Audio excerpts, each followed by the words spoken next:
Well, hello, everybody. Welcome to our FGAP webinar. My name is Phil Kutzko. I don't think too many of you know me at the undergraduate level, but I'm the Director Emeritus of the Math Alliance. And we have a wonderful program that I believe you've been reading about on our website that's called FGAP, and that's the Facilitated Graduate Admissions Procedure. And its purpose is to take students and help them with the transition from undergrad to graduate school. So I know you'll be reading about it, you'll be hearing about it from your mentor at your school, but I thought I'd introduce you to two of our students who went through the program and are now in doctoral programs, and they're going to tell you a little bit about FGAP. So let me introduce first Ashley Alfred, who was at Southern University. She went through the FGAP program in 2019, 2020, and now she's at the University of Texas, Arlington. And then Angel Chavez, who went through the program in 2020, 2021. He's from Cal State, LA, as his undergrad, and now he's up at the University of Minnesota. So they've both gone a long way from where they started out, and they both on very successful trajectories. So I'm going to just throw out a couple of questions here, and why doesn't Ashley go first, since I mentioned her first? So I'd like to ask you each what your experience with FGAP was like. So hello everyone. I had a really great experience with FGAP and I'm still having one. Um, my mentor she was my FGAP mentor for the program, and everything it says for a FGAP mentor to do, it was done, where I sent all of my documents and it was edited for me and helped me to make it more professional and ready to send out to graduate schools. Um, so she did that and much more. We had a wonderful relationship. And so she helped me to reach out to my current mentor that I'm here at where I'm at UTA right now. And we have a great relationship, and I love the department here. I love the program I'm in. I'm in the Bridge to Doctorate program, where I get an extra year to take some undergrad courses, and then go into graduate level courses. So that was very beneficial. Also, my current mentor, he encouraged me to apply for a fellowship for the department. So I have a TA assistantship, but then I have 2 years off from teaching. And so I feel like I'm in a good position and I'm happy with it. And FGAP has really done a lot for me.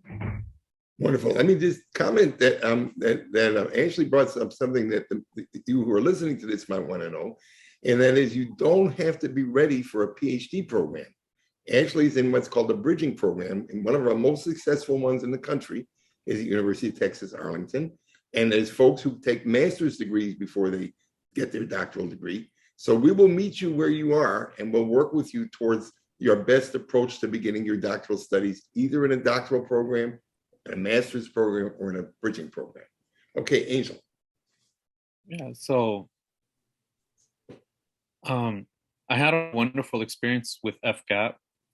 I had rough drafts for all my personal statements and statements of interest, but it was really messy and not really well written. And I'm really fortunate to have all these FGAP members because my parents didn't go to university, and they're immigrants and they speak broken English. So it's really helpful and amazing to have people who can help me through this process. That's wonderful. That's wonderful. Okay, and then the other question I'd like to ask you is, I'm seeing the answer already, but maybe you can tell a little bit about it. Would you recommend the FGAP program to students who are going to be graduating from undergrad or master's programs in the spring or summer of 2023? To this year's FGAP program? Me, of course, yes. 100% recommended program. Wonderful. And what would you say, Ashley? Absolutely, 100%. It's been great. Just this school I'm at now, it's a part of the Math Alliance. The school I was at before was a part of the Math Alliance.